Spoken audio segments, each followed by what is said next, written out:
Good evening, section crew. It's your host slash co-host, Mike Ostertag here this evening. And with me tonight, if you notice, Andy's not here. Not yet, at least. He will be at one point. He's doing doing some things with work right now, and he's gonna be coming in. He'll be popping in here when he gets an opportunity. But so I'm kicking off the show tonight. And tonight we've got a special guest. He's on for other reasons also, which is going to be really cool. We're going to get into this. This is going to be a lot of fun. So, but want to introduce Dr. Mini, Mr. Hello. Bernard Helen from Mini Prints. How you doing, Bernard? Good. Hey, Mike, how's it going? Oh, it's going great. And we've already had some pretty good conversation pre-show. And yeah, we've hashed it all out, haven't we? Yeah, we have. We've got everything fixed. It's all fixed. We know that we're on exact opposite sides of pretty much every issue. So this is gonna be a fun one. Yeah. Well, we are and we aren't. I mean, it is. To quote you from the pre-show, I did do this myself. I mean, it is. I did it to myself. Yes. I did it to myself. Yes. So, but it's going to be a really, really fun show. And tonight, what we're going to do is we're going to be talking about where we see the industry headed. It's not necessarily model railroading, but where the industry of model railroading is heading, the manufacturing side and product development side and things of that nature, and try to get a little bit of into the guts of it a little bit. And then a little later, you've got something really cool to kind of announce and bring up and talk about, something that you're going to be putting together, and it's awesome. It's going to be a lot of fun. It is. So all right. The model railroad industry. That is a pretty broad scope, right? I mean, it's everything, locomotives, freight cars, scenery, everything, right? Traditionally, we've always talked to manufacturers, and it's always been surrounded around like molds and injection molding or resin molding or sand casting or lost. Remember back in the day, lost wax. Yep. Lost wax was always a big thing. Today, we have 3D printing.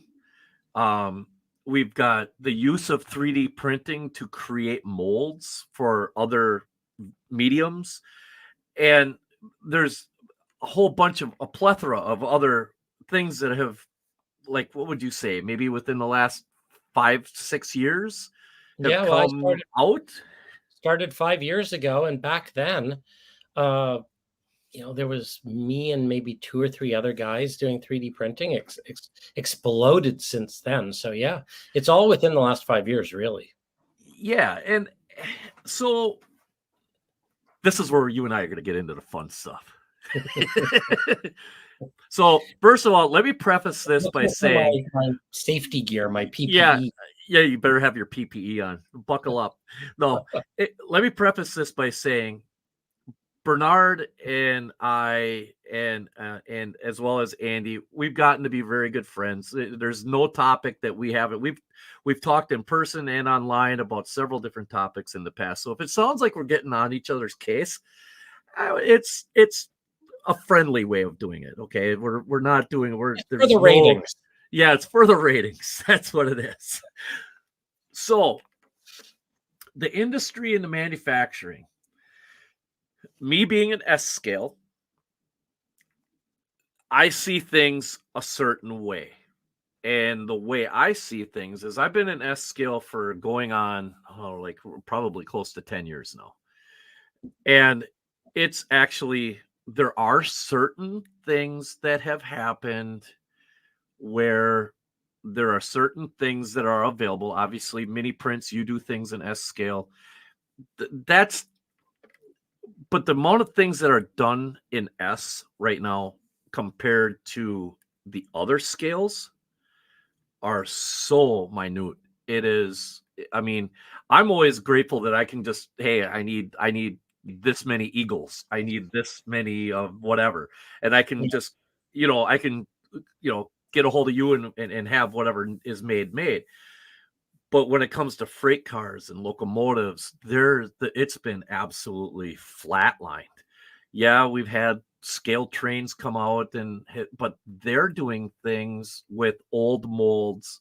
They're updating them a little bit. The product is really, really cool. Like I just got their new cupola caboose, the high wide vision caboose, and it's gorgeous. They did a great job with it. However, that's stuff that's been available for 25, 30 years, if not more. Yeah. So there is no new product. There's one company that I know, a couple of companies that I know of, one of them in particular by the name of Presize. They do manufacturing of freight cars, but they do like one a year. So if you take one a year compared to the fact that Athearn throws out an announcement every single month, Sure. you know what I mean? So the S scale portion of the industry is semi flatlined. I mean, there's a little heartbeat there, but it's nothing compared to what is going on with HO. Well, and there's a reason for that. Well, market share, right? Yeah, I mean, Manufacturing market share, right? absolutely. See, I have a slightly different take than you do. I mean, I would say a couple things. I mean, I don't know, is this topic like what's wrong with S scale and why is S scale not, bigger than it is? I mean, we could do a whole show on S scale. I love S scale. I mean, a very good friend of mine, Trevor Marshall, Oh, I love Trevor. Trevor's a great yeah. guy. So Trevor was my neighbor. He was, a couple Well, now I'm blocks totally down. jealous.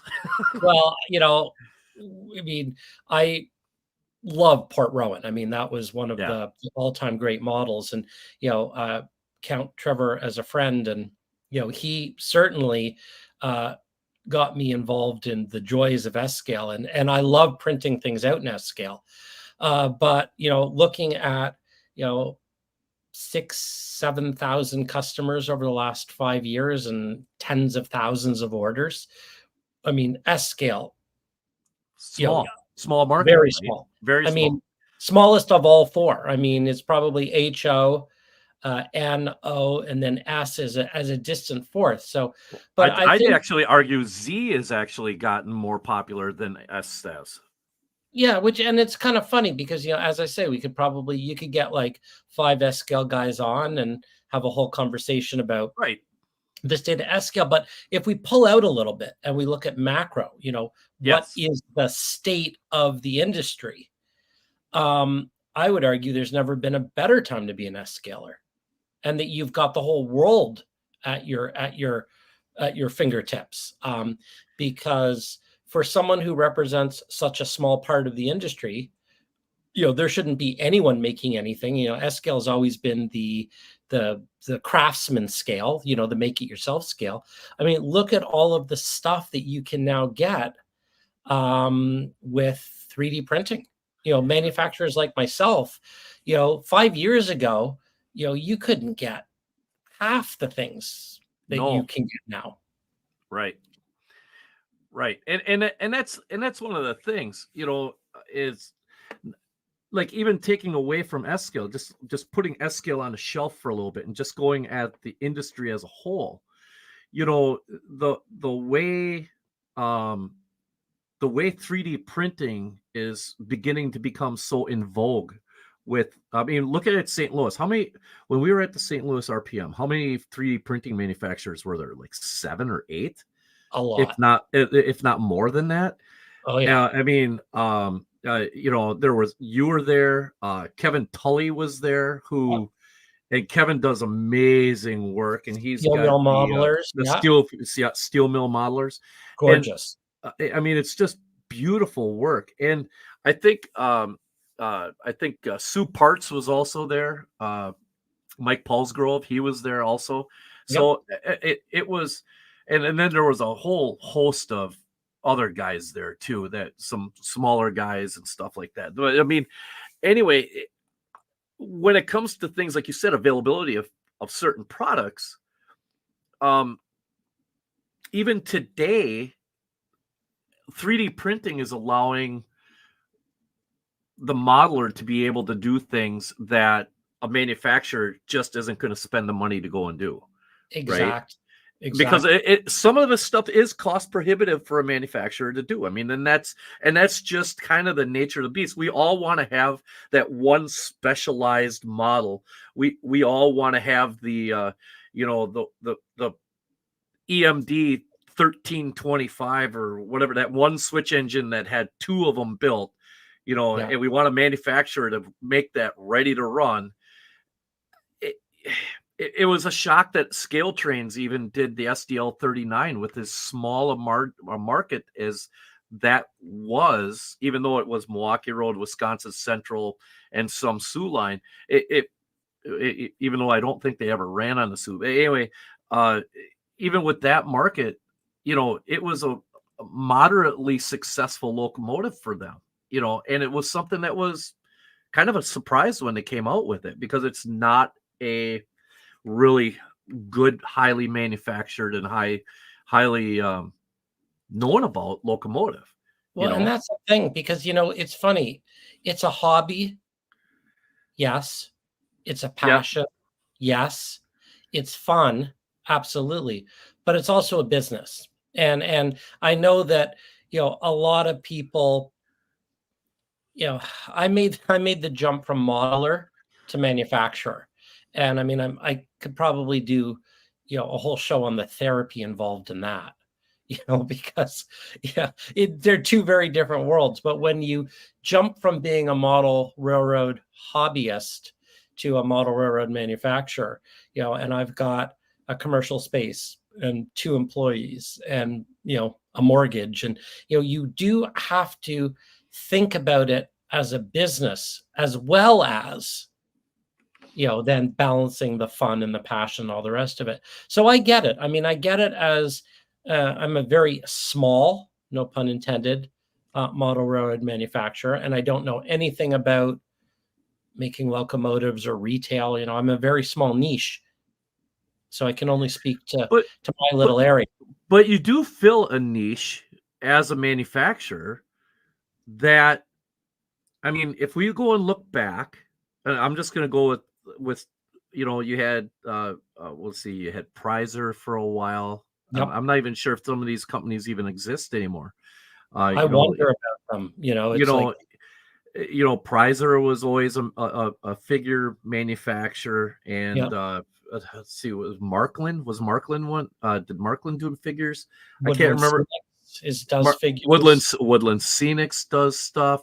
I mean, Mhm. there were always manufacturers.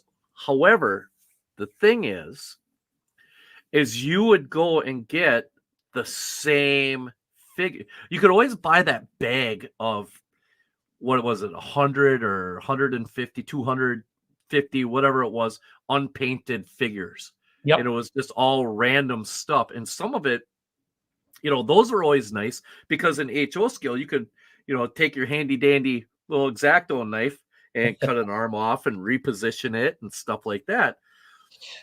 The nice thing with what you're doing is you could actually, if you're at a show, you want to go and do something with a certain pose, a certain thing, Yep.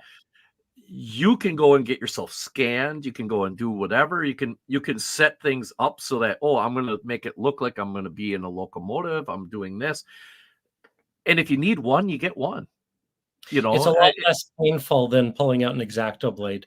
Right. Yeah, exactly. So to me, that's a great stride, because the service that you're providing is one that is kind of been lost in the industry and lost in the hobby, because everybody, let's face it, everybody looks at the shiny box cars and the shiny locomotives, and that's, uh uh it's going to be one of those situations where figures are kind of always in the background. Yep. Your scenic things are always animals. Nobody ever thinks about putting rabbits or turtles or anything else like that on their layout, because they always get passed by, you know. But now with the industry, you can really detail a scene, and and have things so dynamic inside that scene. And it's partly because of companies like yours, which to me, that says that we are really trending towards a really uptick with the 3D printing things, Well, and right? I think, I mean, that's one of the trends in the industry that I've seen, and certainly that I love and that I'm encouraging, is I have a basement sized layout in a room 30 feet by 10 feet in the basement. Yeah. And I model Quebec Gatineau from Montreal to Quebec City, and I focus on the port of Trois-Rivières. And I started it, I don't know, 10 years ago, and I haven't touched it in 4 years for obvious reasons. And I realized that, I started off with this, I don't even want to know how many miles of track and turnout are down there, but I'll never get to it. I'll never finish it. And one of the trends that I see in the industry, and I think it's a good trend, I like it, is, as younger people get into it, they have less space, they have less money. Yes. And the idea of the basement empire, which we all sort of grew up looking at magazines, big pictures of giant, layouts and rooms 30 feet by 40 feet. I think that's a thing of the past. I mean, the few of them exist and they're a joy to see. But I am seeing more and more people get into the hobby with Yeah. one or two 4 foot by 2 foot modules. There are some fantastic modelers out there that are doing work in 8 or 12 feet of shelf layout or or free mount. Do you think part of that is because, like, the affordability side of it?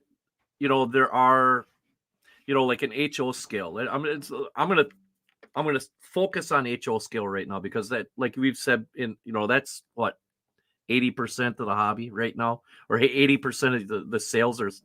So It's still, from a manufacturer's point of view, I would argue the vast majority. I the don't know whether vast, it's 75, 80, 90, but right? it is the biggest number on the spreadsheet is HO scale for Yeah, sure. and rightfully so.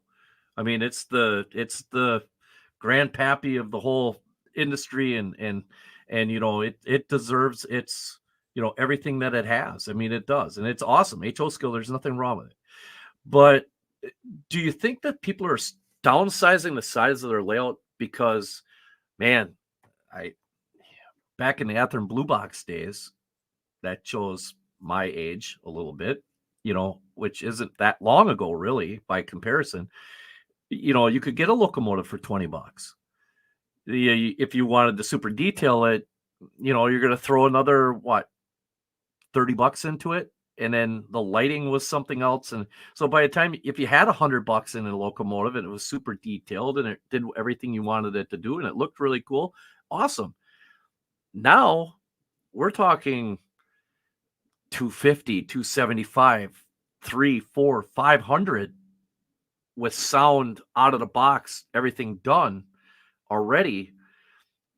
Are certain portions of manufacturing in the hobby becoming cost prohibitive? So the less is more mentality is becoming more in vogue. Yeah, I mean, I don't know whether it's chicken or egg, but I mean, you certainly see more. I've seen more videos.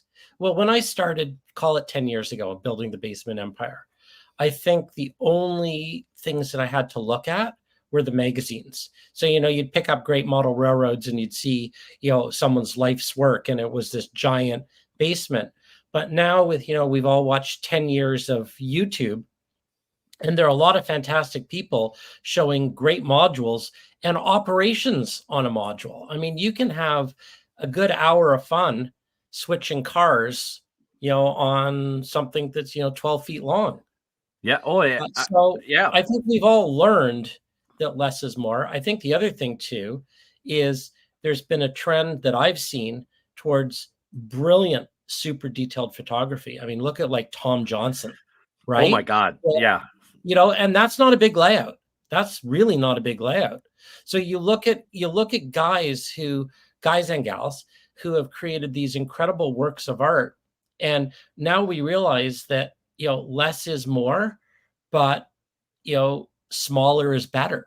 Because it's achievable, it's affordable, It's achievable. It's doable. I mean, I'm playing with a couple modules right now and I'm having a ball, and it feels like something that I can actually work on. Yeah, I mean, I think Beerline Modeler nailed it. I mean, if you want to throw up the Beerline Modeler Oh yeah. quote right there, I mean, that's Which what I'm one? trying to say. Smaller, no, not that one. Nope, that one. This right There here. you go. Yep. That's it. Like, Yep. that's what turns me on. And here's another quote from Boomer. Say, you're 100. The era of the big empire layout Oh, is wow. over. Yeah, big It's praise. slowly Thanks. dying from 1,000 economic cuts. The model railroad culture is not dying; it's changing, and it's very exciting. And I 100% agree with both of those statements. Yep. Beerline Modeler and Boomer. And Yep. so with that being said, okay, with all of the industry, okay, can't use the word industry here. With the modelers Mm-hmm. deciding to downsize, Mm-hmm.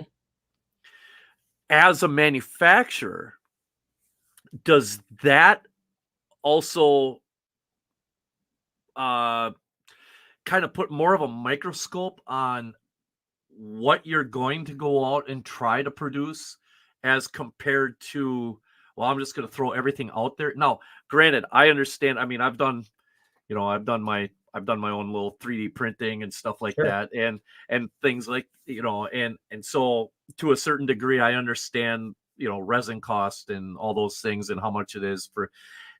I get those things, and we're not going to get into that because that's a show onto itself. But Yeah. it's but do you find that you need to kind of still be a little selective with certain things because it might only fill a small portion of the niche market you already have? I mean, I make things for myself, and that's how it all started. Mhm. Because I'm sure everyone here has heard the story a million times, but it all started when I typed in "HO Beaver" into the internet, and because I was searching for, I was, This yeah, is a great story. I love this story. it's a true story, which is what makes it funny, because I actually did type it in. I didn't know what I was doing, and I will never do that again. But they existed no scale, and they did not exist in HO scale, and I needed one. So the stuff that I make is the stuff I need for my layout, or the stuff that I think makes me laugh, like a talking outhouse with a sound card in it, or stuff Yeah. that, Which is because awesome. because that's my sense of humor, or the stuff that people ask for. And a lot of the stuff on the miniprints.com website are requests. Can't do every request. Yep. There are things that fit into my sweet spot, or things that just no one had ever thought of. And I think that's the other thing that I would say is changing. Is it because you have smaller manufacturers like me who can be a little bit quicker, take a little bit more risk, you know, we can come up with crazy, stupid ideas that nobody else would ever think of. Like And scanning me. yeah, like scanning you, or putting a pooping pup on a layout, Yep. or things like that. And you just I mean, I'm filling a niche for myself, and I'm very thankful that there are other people that either have the same needs, desires, or sense of humor that want the stuff for their layout. And that's where it's always been called the cottage industry, right? I mean, I don't know if would you consider yourself part of that genre of the hobby, a cottage industry, or do you think you're a little more than that? No, I'm mini. I mean, I'm still mini. It's one small commercial space with myself and a full-time employee and now a summer student. So Yeah. we're still very mini. It is a small company by every stretch of the imagination. But I like to think that I punch above my weight. I like to lead in some of the innovations, and I think people know mini prints, and I think we've had an impact on the industry. But no, the way I view it is I don't know whether it's cottage industry or whether it's desktop manufacturing. I mean, we had desktop publishing, Yep. 30 years ago. We're now in the sort of the desktop manufacturing where we've democratized manufacturing and, everyone's doing it. Yeah, and one of the things, I personally, as a fledgling 3D printer and stuff like that, one of the things that I've always appreciated is guys like yourself and Kevin Tully and the Yeah. other guys out there, Mike Paulsgrove, like we said before, they're the openness and the willingness to have conversations with the guys that are just trying to do something for themselves, like you said. They have no intention on doing anything else, but asking hey, how did you set this up? Or could you take a look at this because something doesn't seem right? And do you have any advice for this? You've always been very, very, and all you guys have always been very open because there are certain industries trade things that you want to make sure you keep close to the vest, but when it comes to dealing with regular manufacturers, the big guys, Yeah. they're not as open with trying to help out with trying to see how things are doing for the regular guy, whereas But it's still a business. I mean, it's still a business. it's still Absolutely. a business. And I mean, it's one of the changes when you go from being a model railroader to a model railroad manufacturer is, look, this is how I feed the kids, keep the lights on, pay the Yep. mortgage. So, there are, like everything else, there are good competitors and there are not good competitors. So there are Right. people that I feel very comfortable sharing with. You know what I like better than competitors? I like collaborators. And I think that's one of the things I that do I've been too. really, really happy to S- do. I'm glad you brought that up because let's turn the page here with this whole conversation, okay? Collaboration comes in different forms, right? It can come in a lot of different forms. Um, one, you have YouTube is, I mean, if it weren't for YouTube, there's a ton of stuff at my house that wouldn't have ever gotten fixed. You know what I mean? You're So YouTube, you're YouTube certified. I'm YouTube certified. Yeah. So I mean, it's one of those things where you can really learn a lot by just watching YouTube. And that, to me, that's kind of a form of collaboration. You might not have direct contact with the content creator, but the content creator has gone out of his or her way to create something as information to try to help the next person. And Yeah.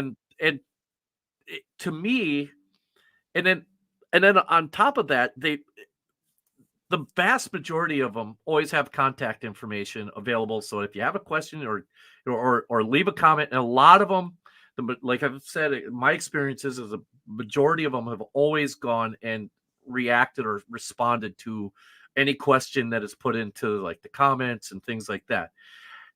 So do you find collaboration like to be I'll give an example. easier in person, or how do you prefer to collaborate with somebody? Well, I'll give you a story. I'll tell you a story about how I collaborated. I mean, well, the Talking Outhouse that I brought up earlier, that was a collaboration between myself, Nick at ITLA, who is a very good friend and collaborator, and he's just an hour and a half, 2 hours down the road from me. So Nick and I work together. Nick, if people don't know, owns ITLA and is a fantastic laser wood kit builder.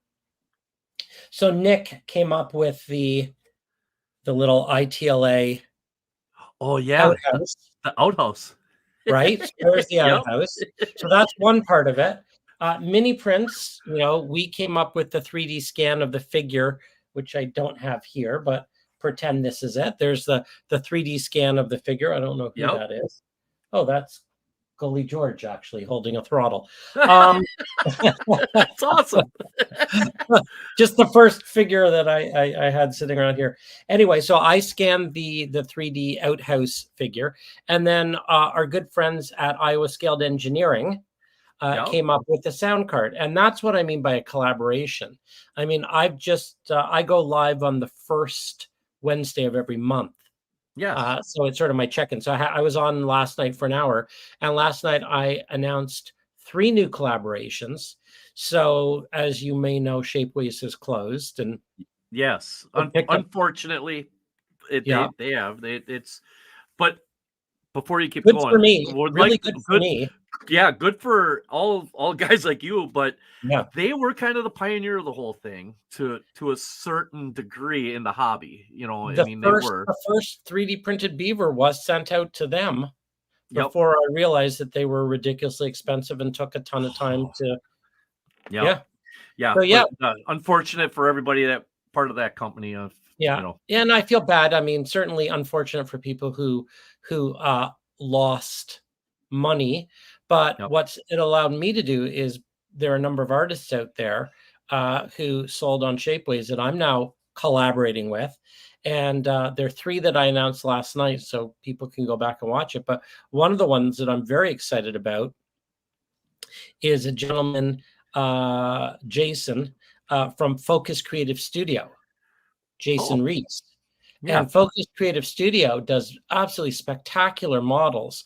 And I will be once again working with them. So I think that in this hobby, when small manufacturers like myself can collaborate, and I'll define collaborating as working together to do something that is bigger than either one of us could do by ourselves, that's when it gets fun with me. So I will always try and turn um, competitors into collaborators if they are like-minded. Now, where it gets ugly is there are competitors out there that are just copycats. They're just they're lowest price, crappy quality copycat Yeah. competitors, and that's Yep. in any industry. And I don't want to go too deep into it because I want to keep it upbeat and positive. But you work with the people that you like and that add value, and that's I think how us small guys can become bigger. It's funny that you mentioned. It's going to backtrack a little bit about the collaboration with Iowa Scale Engineering and all those guys. That whole thing came together at just the right time when Chris Palomari was coming Yeah, out with the shit 40-foot car. box car, the shit Yeah, car. Yeah, I and have I have 2 of them. I'm very proud to have 2 of them because and they are a hot commodity. and I tell you what, that was one of the most fun model railroad collaborations I had ever Yeah. been able to talk about and sort of in the background kind of have everybody on that was discussing about it and everything else like that. Andy That's and I, right. That's right. That we was here. Yeah, that's yeah, right. we it was right here, and Yeah. it was so much fun.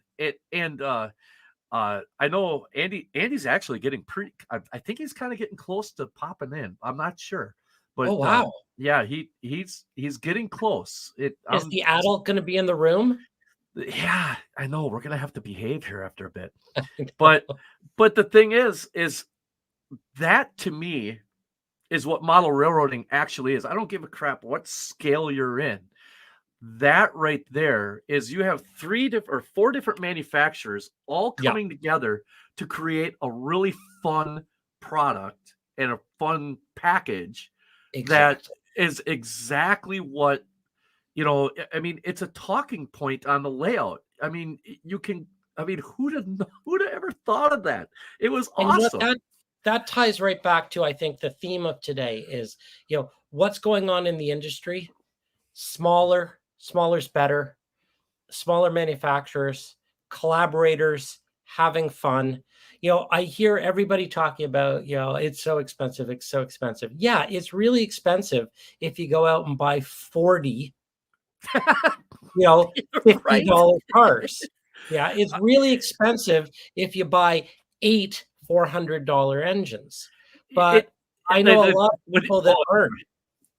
No, I'm sorry. Go ahead. I got something to say about that. No, I know a lot of people that are building spectacular, and they tend to be the younger modelers, which is, if you want to talk about future of the hobby, you want to sort of talk about where the hobby's going.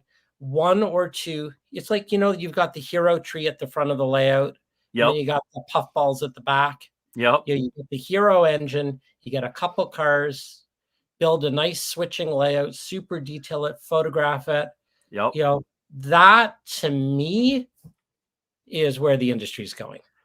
I just it's funny you say that, because I just talked today to a couple of young guys. I mean, they're 22 years old. That's young. But they're incredible modelers. They're really, really into the hobby. They're doing this. And they said, "Hey, we're on our way over to the hobby shop." And I said, "For what?" The one guy, he just hired on the railroad not too long ago. I'd say a few months ago. And he goes, "Well, I'm going to give him my paycheck." I'm like, "What are you going to buy?" "I don't know, 4 or 5 engines. I don't know." I'm sitting here going, well, I'm starting to do math, and I'm sitting here going, well, yeah, that's about right. I mean, that's about depending on what you're trying to do.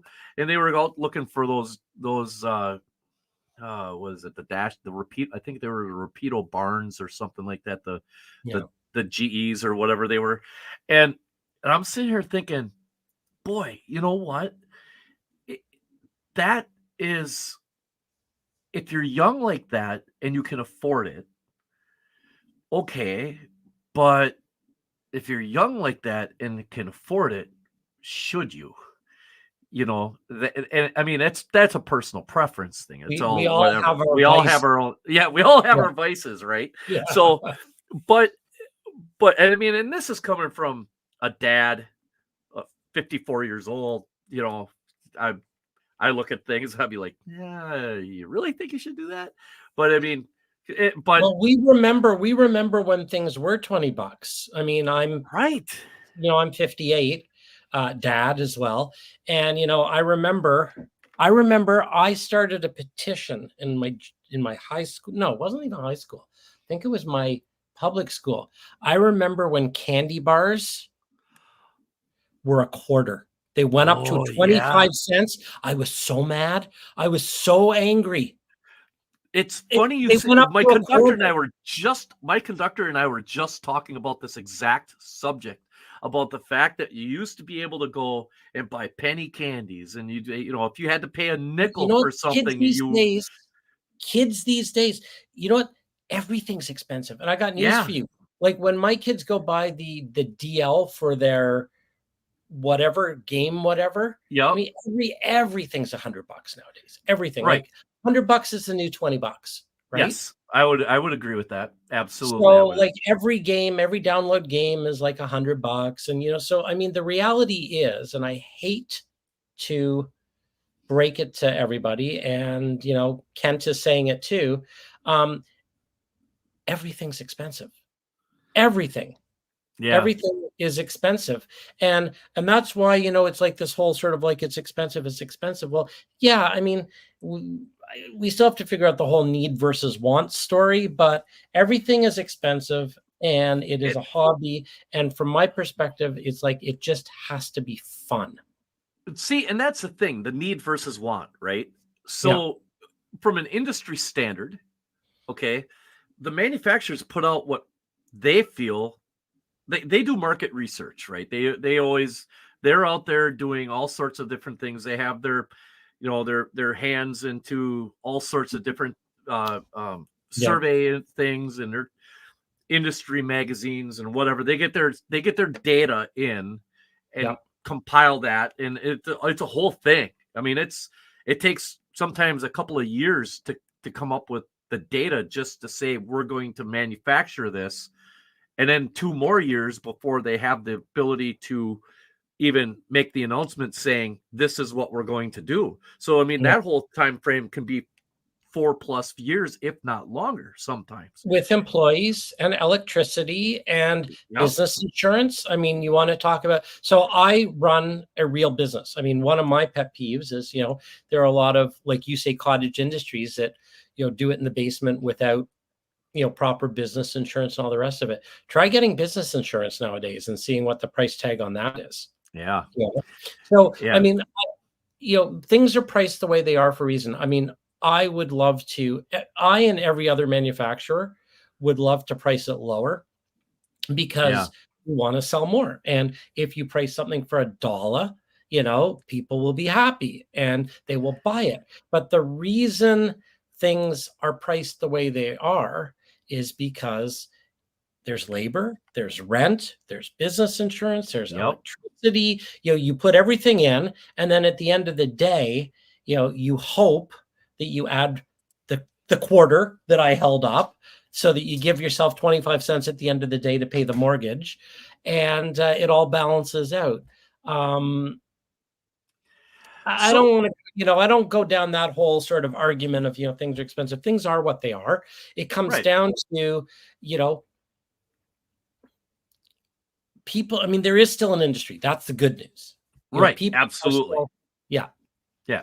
I mean, and the thing is the other thing to remember too is, like you said, you can put something out for $1 and everything's going to be happy, but are they all going to be happy?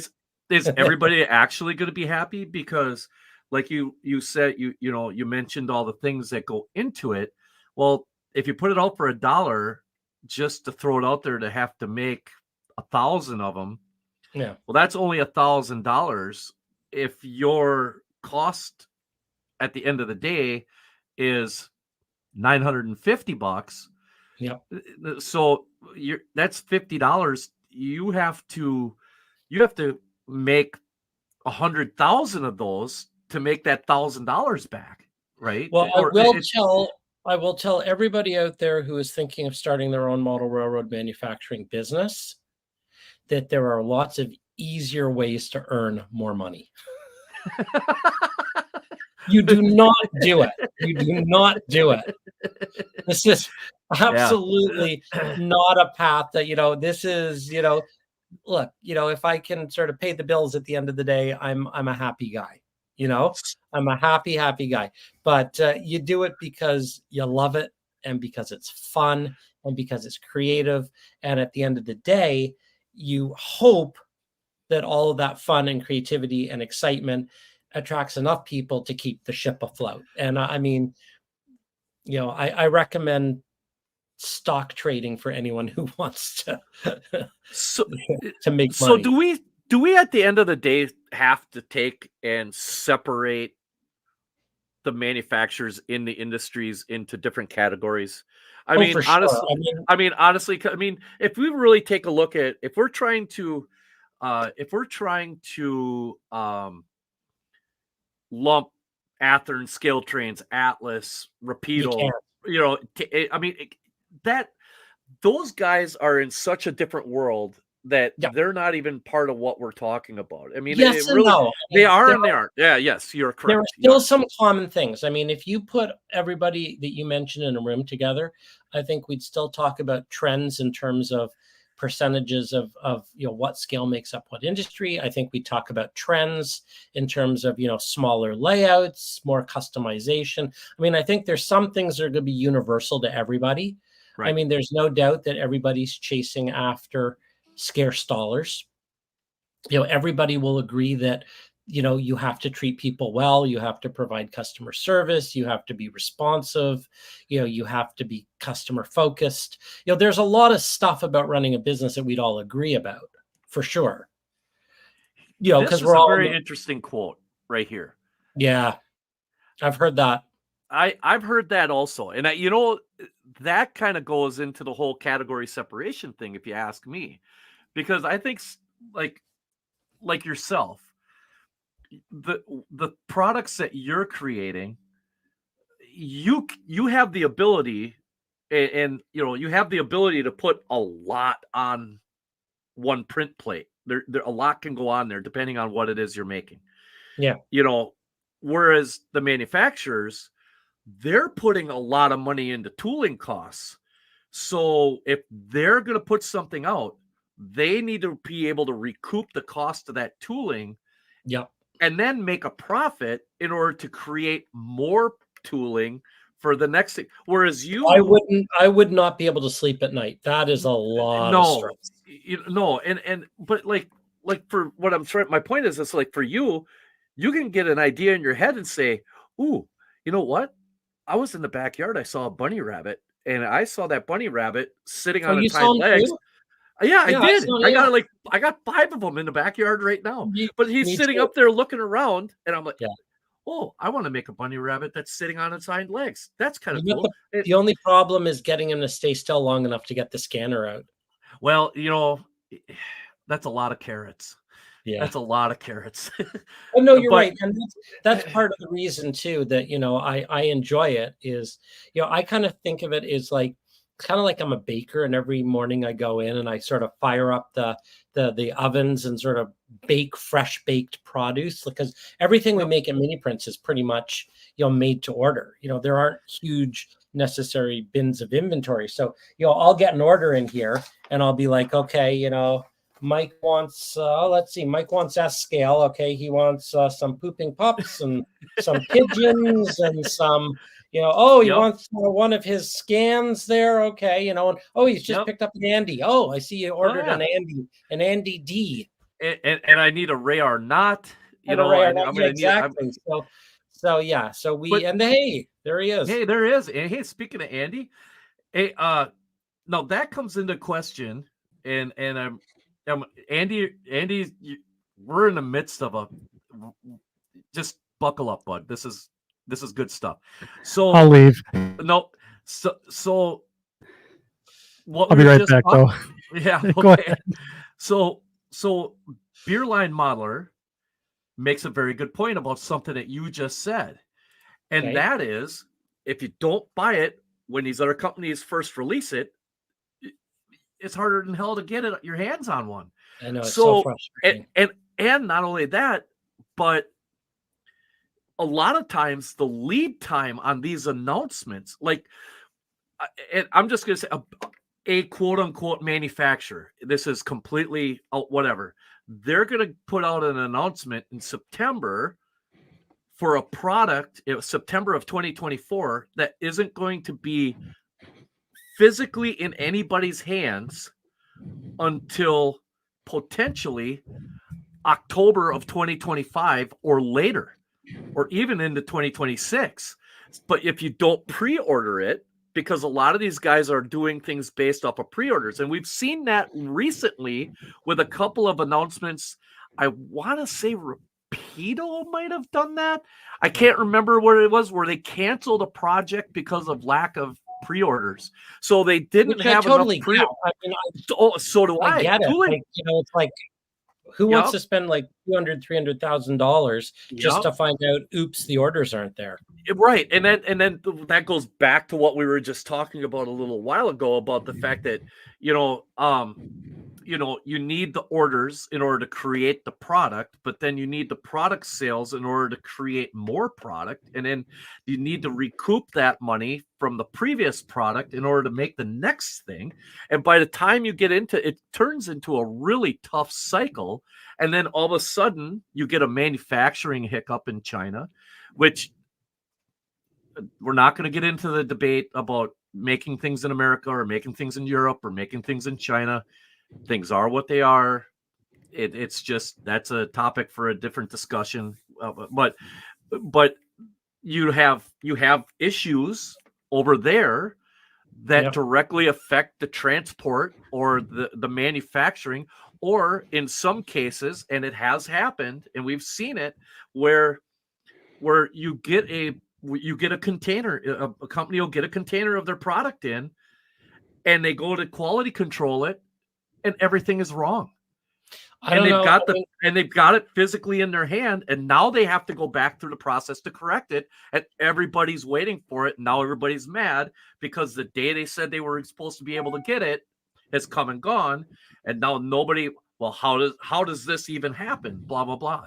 I'm amazed that anyone even bothers to make these things, because I mean, my hat's off to, when you hear people like, Jason at Rapido, or Shane at Scale Trains, or Yep. any of the other sort of founders of these companies talk about the business of running it, and I maybe experience 1%, doing what I'm doing. I mean, it's wonderful they do any of this at all, because it's not, as I said before, it's there are easier ways to earn a living. And I mean, I'm glad that they do this, because if you have to wait, you have to wait. At least there are people stepping up and doing it. I mean, well, you have to put the faith and quality control in somebody else's hand, right? So that you can focus on the business side. Otherwise, like you said, you'd never get any sleep at night. Whereas like what you're doing, the quality control is right in the palm of your hands. The second you go and take that off, you can look at it and say, these worked out good. Whoa, what happened with this one? Well, that one's going in the other bin, and blah blah blah blah blah. And you can handle the quality control yourself, which is a beautiful thing about, which is a good thing about 3D printing, right? And it's good when you're a control freak too, because I like to. I would freak out if I put something out and it was not great. Yeah. It's and when Andy, hop on in here. I don't know how much of the show have you been able to hear. Welcome everybody. Hey everybody, Andy's here. Hey guys. Yeah, our host with the most. We've Bernard and I have been doing our best to you guys are just I'm taking it all in. We're just riffing. We're scrolling all over the place. Yeah, we had a knockdown drag out pre-show. Really? It could have really gotten ugly. It could have. I suggested that maybe he had done this to himself and that he should select another scale. Yeah. Ooh. There was and he's not wrong. Yeah. I just don't want to hear that. Yeah. But we've kind of gone we have kind of gone squirrely, but I mean it's been a good squirrely. It's been a really benefit. Have you been able to listen to any of the show? No, I have not. So I've been I have been on a call with 6 engineers, and so it's been an interesting I guess day, to say the least. So, but we don't want to bore the section crew with any of those silly details. So what we're talking about here, we're on the vendors, and basically, it's almost like a labor of love for a lot of these vendors, right? The way it sounds like, I mean, it's massive investments, and you got all this, rush. It almost seems like there's a rush, to continually make announcements and pump out product, pump out more details, more latest and greatest. And then, because of that, the requirements and all of the design work happens here, let's say in the continental North America, and then it passes on to, places, outside of North America, the quality coming back can be less than wanting. So it's a big risk, right? So these companies are investing a ton of money. They're keeping the risk, or they're taking on a lot of risk, right? Because of the quality control has to be farmed out. Because the labor and all that, they want to keep that down just to keep the costs down. So I can't even imagine like what the margins are really, and that's I don't know if you guys touched on that at all this evening. We did a little bit, right? Okay. Right, Bernard, we were talking about that. Bernard kind of brought up the fact that if he could sell things for $1 and make everybody happy, but is that really going to feed, put the company at a better position and pay all the bills? You know what I mean? No, right, exactly. Because it's you don't want to. I think the term is loss leader, right? You don't want to sell. Things cost what they cost. I mean, life is expensive, so the prices are the price. I think rather than talking about the price, it's more about what people are doing with product and how they're modeling, because I think modeling is changing. I mean, we talked a lot about the fact that people complain that they can't afford 50 cars, 50 ballast hoppers. but you don't necessarily need to model a unit train. There are a lot of people that are just doing really nice 3 to 5 car switching layouts. Sure. Yeah. So we talked a bit about that. And I do think you're right. You have to have a little bit of a screw loose, speaking anyway from myself, personal experience, to do what we do, to go from being a modeler. And I've got to argue that the vast majority of model railroad manufacturers must have been modelers at one point, because that's the only way you'd get into this. You're certainly not buying a model railroad business because you're a venture capitalist and you see the financial benefit in going into the industry. You're doing it because you love it. You got a screw loose. You think it'll be fun, and it is. I mean, I think someone just said that was it Late Night Model Railroad says you do it because it's got creative rewards. You're doing it because you love it. Yeah. What's the phrase that they always say? In order to make a large fortune or a small fortune in model railroading, you start with a large one. And that's very true. So one of the questions I wanted to ask is, how do you see going to shows as, it's almost gotten to be your calling card, Bernard. I mean, everybody's like, oh, is Mini Prints going to be there?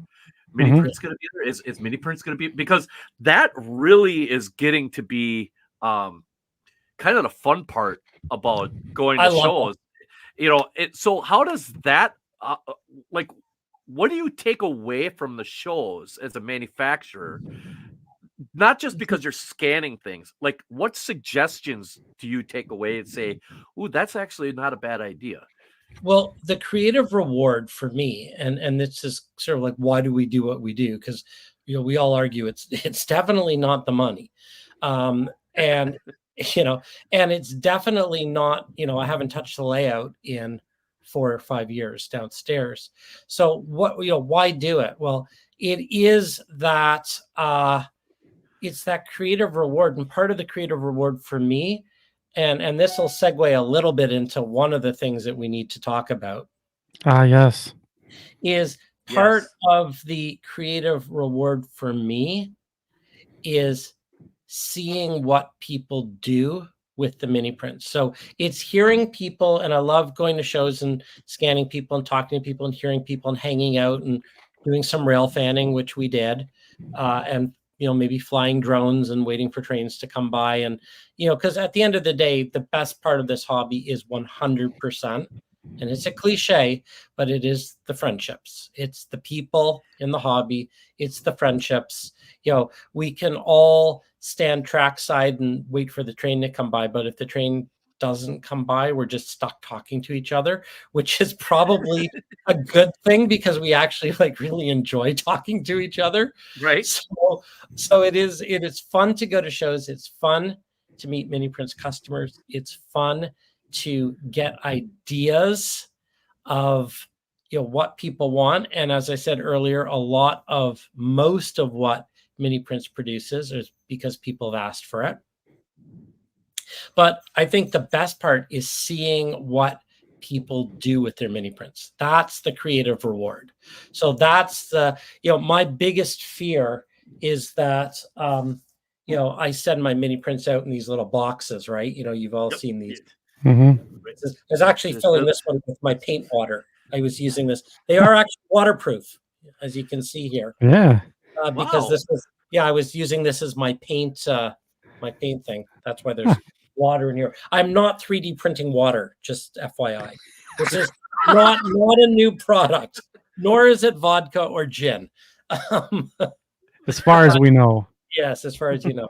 But no, I mean, my biggest fear is that, mini prints are sitting unpainted in their little boxes.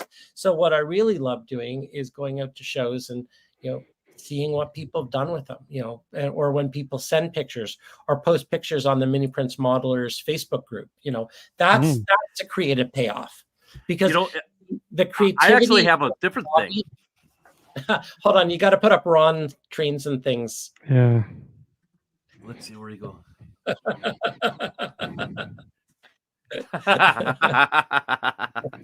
Right?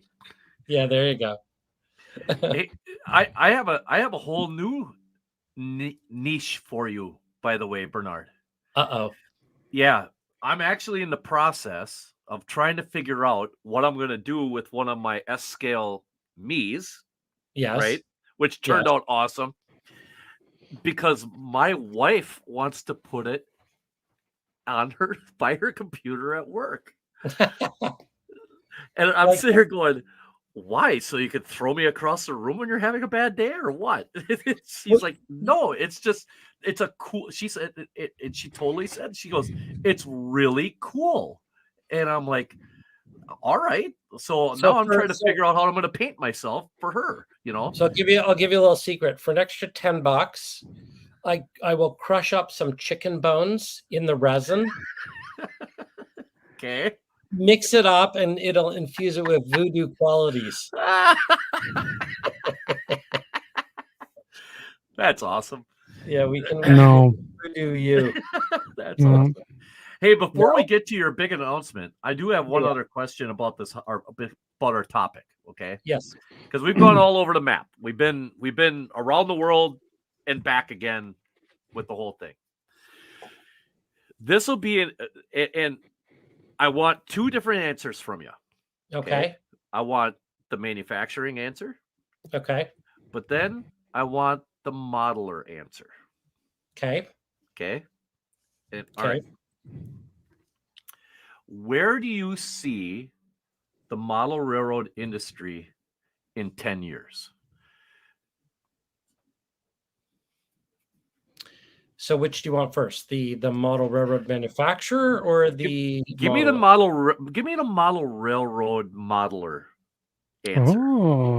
The model railroad modeler. For me, I want dead rail. Okay. I love where you're going with that. That's a good idea.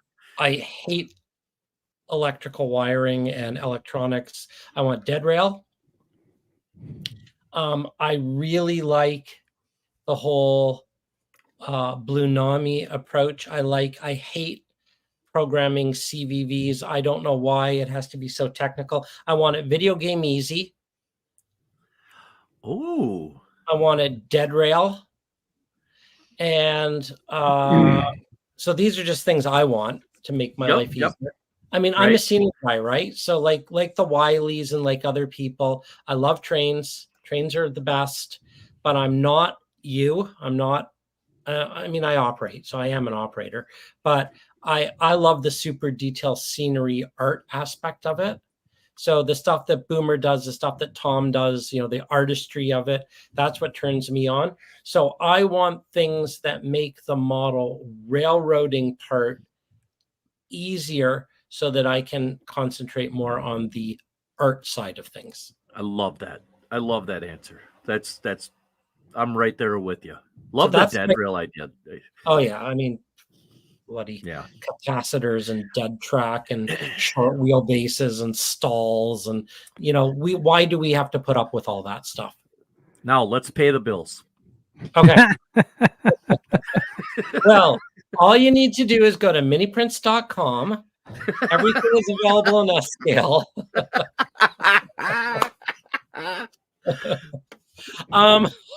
Hashtag not sponsored. Yep, there we go. No.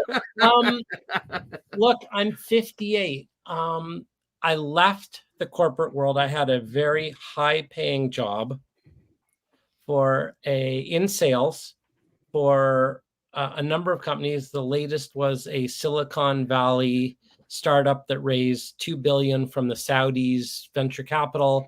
It was high pressure. It was insane. It was ugly.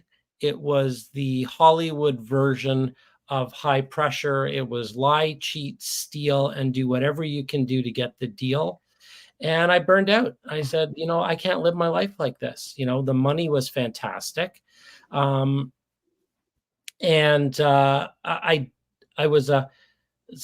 had a weird career path. I mean, I'm a recovering graphic designer and I ran my own design agency for 30 years. And then I thought, you know, once I had kids, that it would be smart to go back to the corporate world. which was a big mistake. Mm-hmm. And so this is back to my roots. This is back to the, when I was a creative and I ran my own design shop, you would make something, you'd stick it on the fridge, and you'd be proud of it. And then I did my time in the corporate world, and it was ugly, and I hated it, and I did it for the money. And I said, no, I can't. I don't want to. So I went, and you got to remember, mini print started as an accident. Like, there was no desire to go into this. Like, this wasn't a plan. This was like me listing a beaver on Facebook 5 years ago. And then all of a sudden, someone wanted a moose, and Right. this is no master plan here. This is oops. Mini Prince was born. It's now 5 years in. 10 years from now, I would love for Mini Prince to still be around. So to answer your question, from a Mini Prince point of view, if 3D printing is still a thing, or if I can reinvent myself in 5 years or another 5 years, or if I can keep innovating. Thank you, Scott. That's kind of you to say. Scott was one of my very, very first customers, and modeled some beautiful pelicans, which actually way back then, 4 years ago, 5 years ago almost, put Mini Prints on the map because it got published. And Scott is one of these very influential, very talented modelers who does beautiful work in small spaces. And I mean that in the good way. So yeah, I mean, from the modeler, I want dead rail. From the business owner, if there is a way to keep this, thing going, it's a wonderfully fun and creative way to earn a living. Yeah, man. After the day I had, I might just hang it all up. Just that boy, you just tugged on all my heartstrings. Just like, you guys can have this. And another 3D printing business was born. Oh no. I'll do something. I'll work on some of the other stuff to make life easier. Get like the dead rail, the smaller batteries, whatever we need. Yeah. I'll do that. You can keep the 3D printing. That's awesome. I have not figured out a way. I don't want to get philosophical, but I don't know a way. Maybe there's some people in the audience who have figured out how to have it all, but things come at a cost, and you've got to figure out what's important to you. Yep. And yeah, I mean, I don't want to drop dead of a heart attack, with $1 million in the account, if I leave everything behind and can't enjoy it. So, you can't, you got to trade something, and, you do what you love. You hope that it works out. And I mean, Mini Prints, if nothing else, I think everyone will say that Mini Prints is fun. And that's the biggest without thing. a doubt. I don't think that's never going to not be a thing. It's got to be fun. It's got to be fun. You know. Yeah, I mean, you're almost a destination manufacturer at shows. People want to go and see what you're doing. Yeah, I mean, honestly, I heard that so many times when we were in St. Louis that, Mini Prince is here? Oh, I got to go see those guys. I got to go see them. Not a problem. There you go. Well, and that's a lot of hard work. I mean, I really work hard to make it fun, and I want to make it fun. And I mean, part of it is personality, but part of it is by design. It's got to be fun. It's our competitive advantage. Our competitive advantage is it's going to be fun. And hopefully the whole sales experience is going to be fun. Like everything from the beginning to the end. And if it's not fun, let me know. I will try and make it more fun. But I couldn't live with it. I couldn't do this. I mean, it's when you run your own small business, I mean, you're doing it. And I'm not complaining. Everybody knows this, but you do it 24/7. Right. That's what small business is. So if it's not fun, you're going to burn out. And I see a couple of people talk about burnout is real. And yeah, it is burnout. But, when I went down to St. Louis, like the OVR guys. I see the OVR guys are on there. They drove down, and it was like, I think, a 12, 13-hour drive. I'm like, no way. I just can't drive down. I mean, I get it. I wish I could because it's more efficient. But I stopped on the way down to St. Louis at Elkhart, Indiana. Yeah. Which there's a virtual rail cam. Yep. Oh man. I saw an MOW Santa Claus parade of like 45 MOW pieces of equipment go by. Took about 20 minutes for them to go by. I got a video of it. It's unbelievable. Like little speeders and stuff like that, right? Oh no, everything from like spike pullers to like those yeah. Yeah, like ballast agitators. Like, everything, like every single, like, you know, Tom Orlando, that guy who does all the MOW 3D printed stuff, and it was okay. Trackside Mike said he stopped twice for pee breaks. But no, to me, it's like I had to stop because I want to make it fun on the way down, and like the rail fanning. There's a great modeler who I stopped and met in Rochelle at the rail park. Dave Cruzwick, he moderates the George Celios group, the Franklin and South Manchester. Yep. Brilliant group, brilliant Facebook group. So yeah, like build fun into every step of the way. For shows, I love shows, but it's really funny that you mention it because I'm supposed to be in Long Beach right now. Ooh. And I didn't go down to Long Beach. I was booked to go down to Long Beach, and I kind of wish I could. But this is like that balance where you got to sort of like, you can't go to every show and have fun all the time because you have to run the printers. Right. You don't want to stay in the studio running the printers 24/7 because it's finding that right balance. So the way I've kind of come up with it, I think, is if the show is a drivable show, I will try and go to it, and I'm going to try and do no more than one show every 2 months. So that'd be like 6 shows a year, right? Because you could do a show every weekend and completely burn out. I mean, it's expensive. Yeah. It's fun, but you can't do it. So the show is the fun part, but you just have to balance the fun with the business. Right. Because it's way more fun just to go out to shows. So I'm thinking the next show I'm going to be at is going to be the NER convention in Rochester. So the NER has the Lakeshores Regional Convention. I love the NER region of the NMRA. I think they've got a great region. So they'll be in Rochester in September. And then after that, for sure, Amherst. Yeah, because, Super Bowl. Got to have that. I got my contract today, actually. I got my... I'm debating on whether I'm going to go next year. I really want to, but I don't know.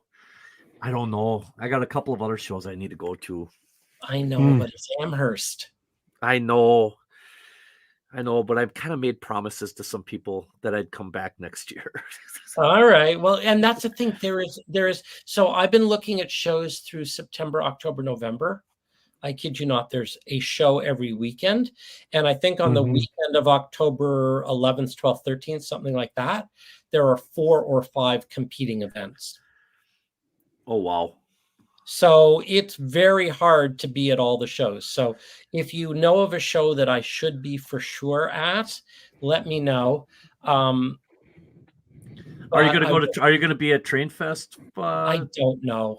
In November? It fits the criteria of being a drivable show. Okay. But it's a very expensive show. And I'll be honest, I'm on the fence because I'd like to go, but my group, so my target audience is you've got to be willing to spend X dollars on little tiny details that you put on your layout. So you're going to have a layout that looks a lot like Andy's behind him, right? Yes. You're not going to be at the track laying stage necessarily, because you don't necessarily need a pooping pup or a talking outhouse, if you haven't laid track yet. Press the button. There you go. I gotta turn my layout on. Yep, this is the outhouse button right there. There you go. And Train Fest has traditionally, I mean, they're going to be at a new location this year for the first time since I've ever been going. But, you know, traditionally they have a lot of stroller, a lot of little kids. And that's not my market. Yeah, they have a lot of modelers. There's a lot of people that go through the turnstiles. Yeah. So but like you said, it's, you know. Well, and the other thing too is, and we'll talk a little bit of just, I don't want to go too deep into it, but you talked about pre-orders, right? And how the manufacturers, you know, there's a lot of sort of angst in the industry that, you know, it's like someone announces something, but they don't get enough pre-orders, and then people get all pissed off that, you know, the model that they were all excited about isn't going to happen. Well, I get it, because, you know, if I go to a show and it's going to cost me $1,000, $2,000 by the time, you know, you look at gas and accommodation and everything, food and you know, I mean, easily $1,000, right? Easily, right, without blinking, US. Yes. I would like to know that if I'm going to rip everything apart, pack it in the car, spend 2 days each way, be away from the studio for 5 or 6 days, that there are at least X number of people who would like to get scanned. You know, because that's what covers the hard costs. I mean, I just need to break even. You know, I don't. Right. You know, as long as everything's paid for, you know, I can justify it. But if the signups aren't there, it's very hard to justify getting in a car, driving for 2 days, going somewhere, you know, and the opportunity cost of being away from the 3D printers. Because then, you know, yes, booze is definitely included. That is true, Scott. Just absolutely 100%. So it's called fuel. Fuel. Fuel. Is that what we're calling it this and week? your mileage may vary. Yes, it might. Exactly. Your mileage may vary. Exactly. Yeah, that's so true. All of that is to say that if you would like me to show up at a train show, and if you are interested, so Rochester, for example, there is always a quote unquote sign up sheet on the miniprints.com website. So if I announce I'm going to be somewhere, it's very helpful to get people to sign up for those scans. Because then, you know, it makes sense. If if there are 20 people that want to get scanned somewhere, it's, you know, and it's a fun trip, then how can I say no? Right. You know? Now let's get to some fun stuff. First of all, I really appreciate you letting us in behind the curtain or a little bit, Bernard. I mean, honestly, it's hey, someone behind a curtain? What? But I mean, honestly, it's you answered a lot of questions that, you know, manufacturers would kind of give a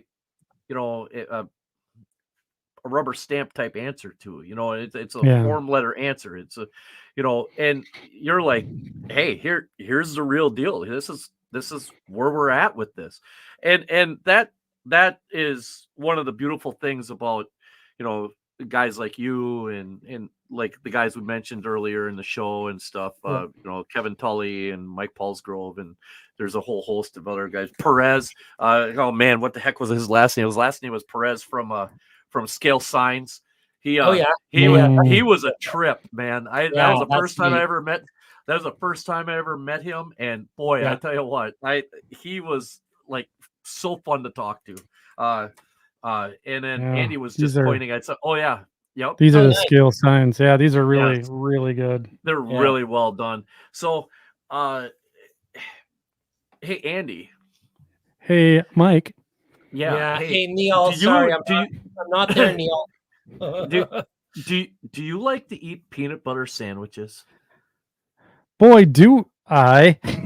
That wasn't smooth, dude. That was real smooth. Was that smooth or crunchy? Was smooth or crunchy? Well, the way Andy answered. I'm a smooth peanut butter guy. I'm a smooth peanut butter guy. I grew up on crunchy, and I have conformed over to smooth. I prefer smooth. Yeah.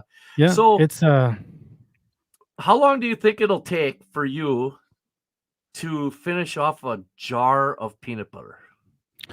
Well, it depends. If I have my sandwiches every day, Yeah. like I do, maybe a week. A week?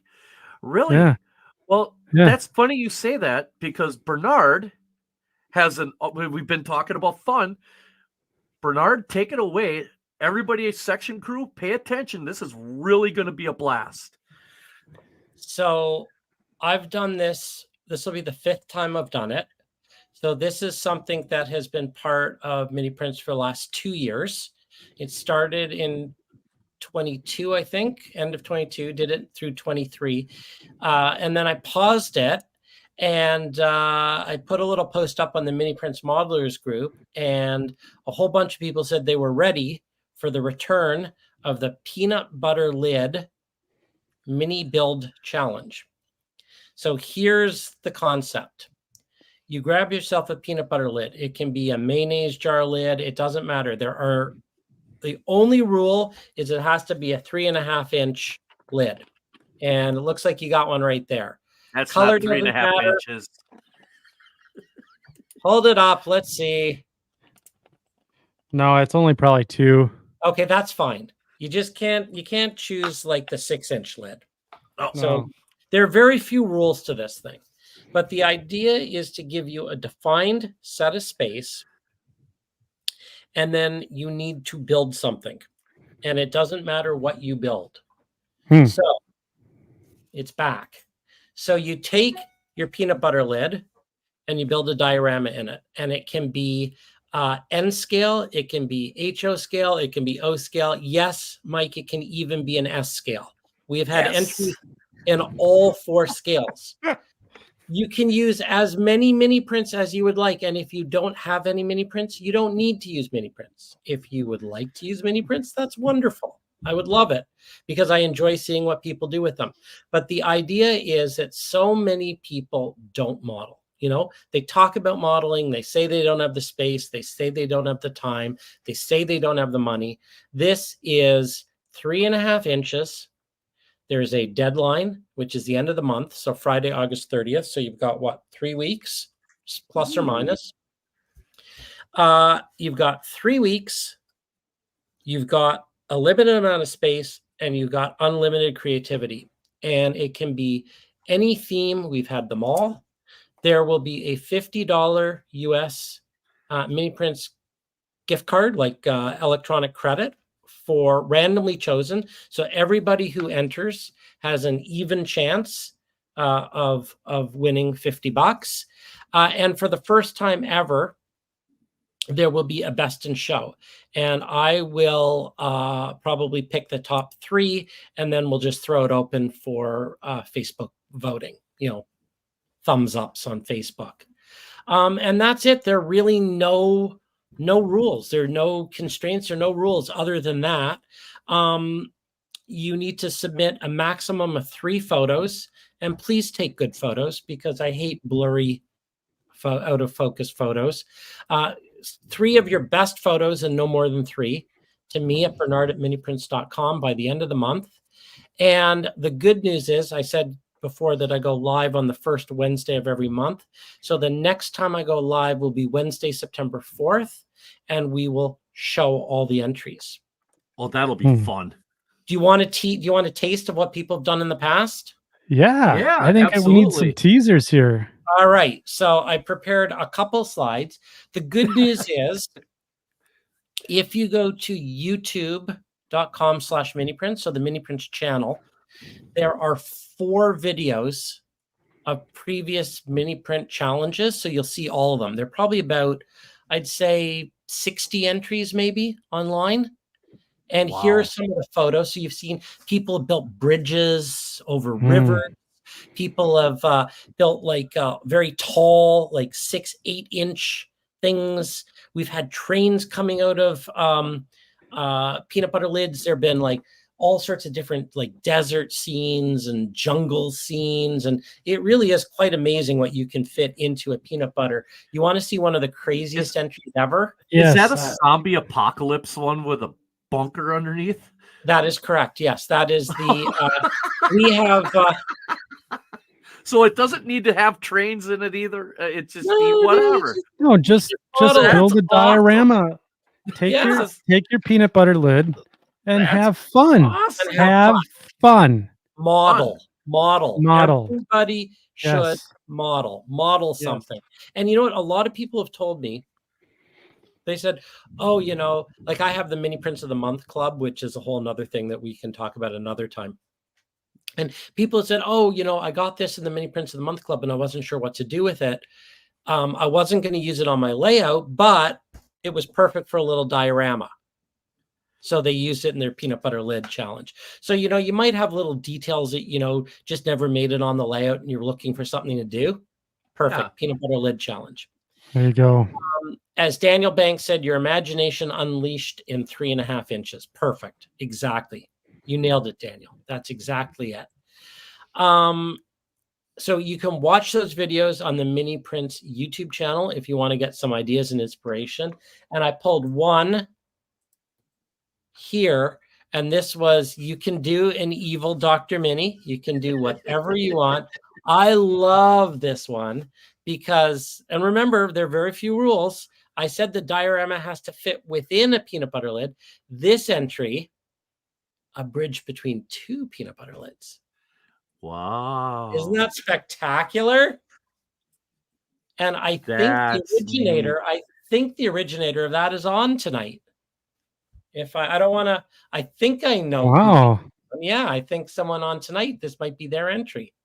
But I have to go write down the name and check it to make sure before I say it. But it's just fun. It's just fun. And my whole thing is model.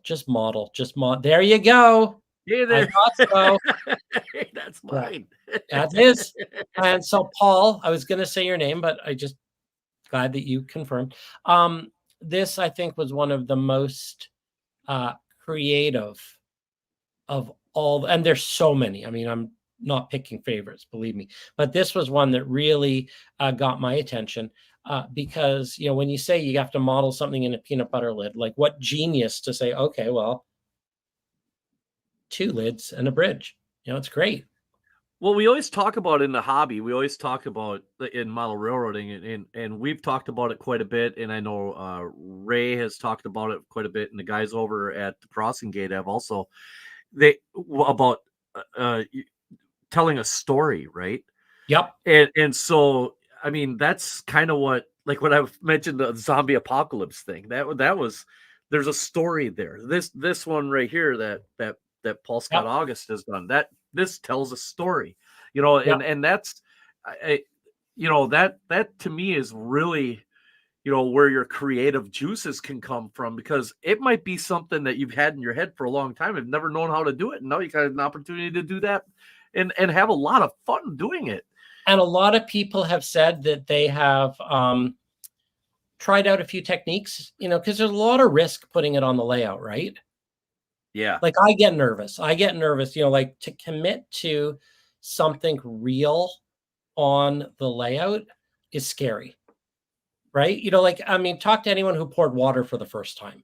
Like talk about like freaking anxiety, right? Because you're like, you've dug it out, you've like layered it with John Rose. So 400 lids, I can have a module. Someone's gonna like lay their track amongst the lids. Oh, there are gonna be some creative entries. Oh yeah. Like it's terrifying to pour water for the first time. Like I didn't know what I was doing, and I was afraid I was going to ruin it, and you'd have to chisel it all out, right? So, you know, pour your water and, you know, use this as sort of a testing ground for whatever, or that creative scene that you could never actually put on your layout because you're not in Arizona, but you just have an idea for an Arizona scene. It's low cost, it's low risk, and it's fun. So that's what I'm doing.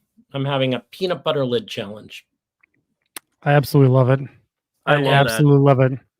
I have a near empty jar of peanut butter sitting upstairs. I just bought my oh, what the heck was that? Nope, that's me touching buttons I shouldn't be touching. I was like, here's all of a sudden here's Mike. Woo. Yeah. You know? And we have had track. There are, I mean, if you go back, I put up the mini prints YouTube page. I don't know if you want to just pop it up for a second. I'll just show. Okay, so there this we go. is youtube.com mini prints, right? So if you go down, there's last night's broadcast I was talking about right there, the August one. So the September one will be up here if you want to see what it looks like. But if you're looking for the peanut butter lid entries for some sort of creative thoughts, right there, PB lids, there they are right there. I think that's such a great idea because at the end of the day, you know, that's one of those situations where you can go and take this and just display it on a shelf in whatever. You could take it up and put it in your living room on a coffee table someplace. It doesn't suck up a whole lot of space. It's definitely going to be a conversation starter. You know, you know, people come over or people see it or whatever, and it's like you said, it's a great way to hone a couple of skills that you might have been a little bit leery about doing in the past. And it's just one of those deals where, you know, just go and do it. If you have some kind of harebrained idea up your sleeve, now's a perfect time to go and just try it. See if it'll work. John 2618 is going to apparently try and fit a Z scale loop around there. Oh, I wonder. Dead what's rail the radius Z-scale? what's the radius on Z scale? Oh, tiny. That's a good question. Yeah. I like Tim's comment above that. Tim Morin. Oh, Tim, yeah, the T-track. Is there such a thing as the PB lid standard? So that's the announcement, you know. As I say, idea. That's so fun. That is so much fun. Yeah, we've had a lot of fun with it, and that's what I mean by saying the way that I want to differentiate. Like I'm very aware there are a lot of 3D print manufacturers out there. I'm thrilled that miniprints.com is a leader, and I think, you know, we were early on and one of the first. But how do I differentiate what I do? Because I know that everyone has a lot of choices out there, right? You can vote with your money and you can purchase from a lot of different suppliers. So I'm always trying to come up with ideas to make it fun, both for myself, so I don't go insane, but also for the modeler. Yeah. That's good. Yeah, that's really good, Bernard. Yeah. And, you know, you never know. People have been, you get some of these closet guys who've just, you know, you don't really see what they do on a regular basis, and the next thing you know, out of the woodwork here they come, and it's like, holy crap! Peanut butter can be a gateway drug to model railroading. There you go. There you go. That's a T-shirt right there, I think. Well, actually, it kind of looks like you guys, doesn't it? We got the big red. Yeah, we got the big. Yeah, there we go. There you go. There you go. We've been subliminally, you know, advertising for the peanut butter lid challenge this whole time. We didn't even know it. I had no idea that it was just the big red circle. Hey, no, awesome. Happy Valley. I don't think no one has done a beaver dam, I don't believe. Ooh. Oh, there you go. Ooh. I don't believe, have they? I don't know. I don't think so. Watch the videos. But it doesn't matter. Even if they have, yours will be different. Yep. So, you know, I've thought about narrowing it down to a theme, and I have had sort of the holiday theme or the Halloween theme, but this is just do whatever you want, you know. Nice. There's no rules other than, you know, please 3 pictures, you know, keep it, you know, I don't want sometimes people have done, you know, like dioramas that they've entered into RPMs, and they've entered it, and I'm like, that doesn't sort of fit the you know. Well, if you put Didn't understand the assignment. if you put the peanut butter lid under it, yeah, and you just, you know, there you go. Yeah. There you go. No. Hey, I don't want to put you on the spot. And this Put me on the spot. Oh, here it I'm is. put you on the spot. This is where we ask for money. It is. Oh. No, I'm just kidding.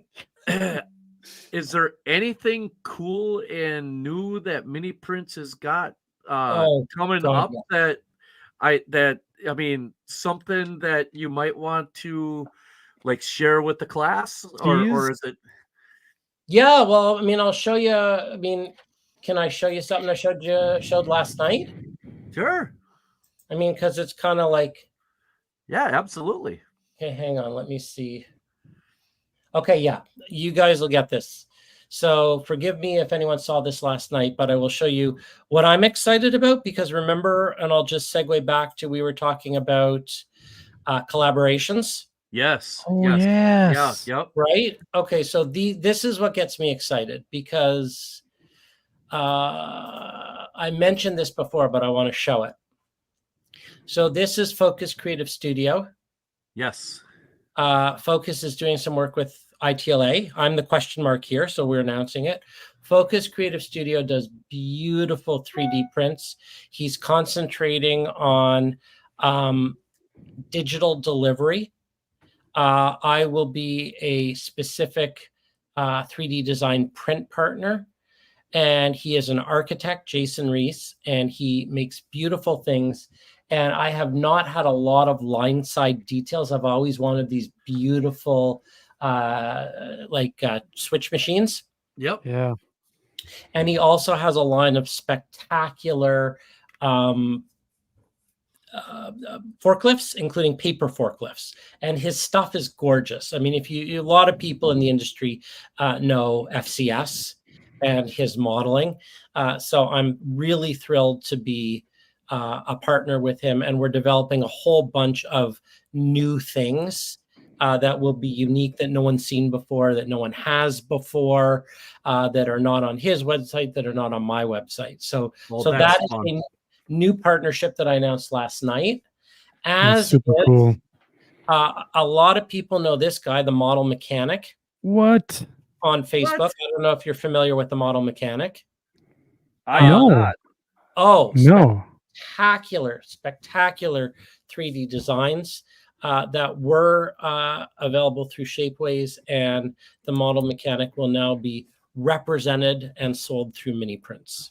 So there is a whole, I mean, Mini Prints is growing by leaps and bounds, and we're growing by leaps and bounds both by coming up with sort of mad creations, that people ask for and out of my own head, but also by doing these partnerships and by me being able to offer these models to the market, because we've got the production, we've got the distribution, we've got the client base, we've got the reputation. So I can now bring other models through other talented designers to the marketplace that I'm very excited about, and that I think other people will be very excited about as well. Holy smokes. And that circles right back into, like we were talking earlier about doing the collaboration thing and helping each other out and helping, create new product that isn't available through collaboration and stuff. That's so awesome, Bernard. That is phenomenal. Yes. I'm so happy for you and for all the guys involved. I mean, honestly. The third one I announced last night is David Yell, who also does really spectacular. He does a lot of like furniture and business detail interiors, machinery, things like that. And that's always been sort of I'm not going to say a hole, because you can't do it all, right? Like you cannot shrink the entire known universe. There's just too much stuff. Well, not yet. I haven't got my shrink ray gun. Wait a minute, is this the guy that did all the milling machine stuff that was in Shapeways and things like that?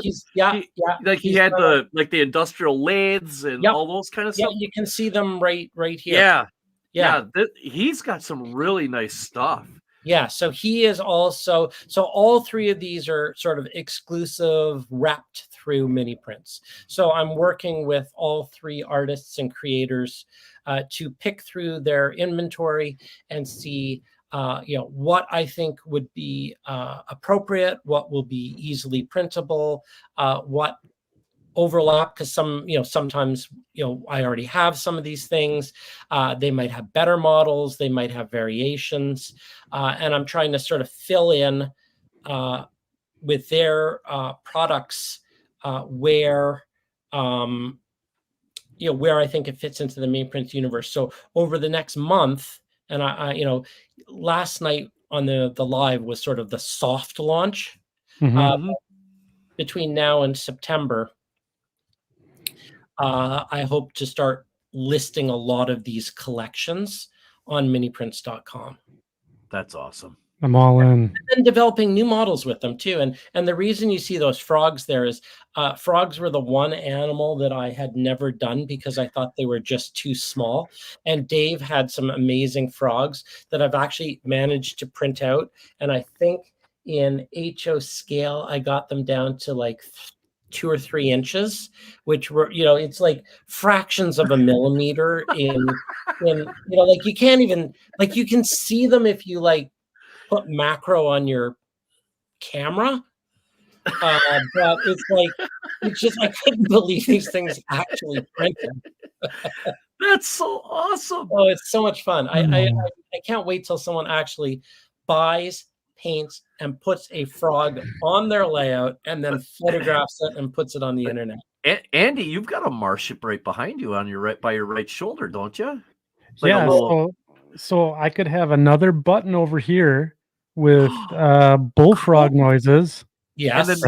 And then the cicada sound. And then the cicadas. And I mean, this is the whole deal. So my first collaboration with ITLA and Iowa Scaled Engineering was behind you, the outhouse. Should my next sound module with them be the bullfrogs? Ooh, there you go. There you go. That's a good question. We can do a bundle. So there's a collaboration right there. I want to address something that John said, but still no end scale. Because you gotta, okay, I'm gonna stop sharing this for 1 second. Will you allow me to just go to the website for 1 second?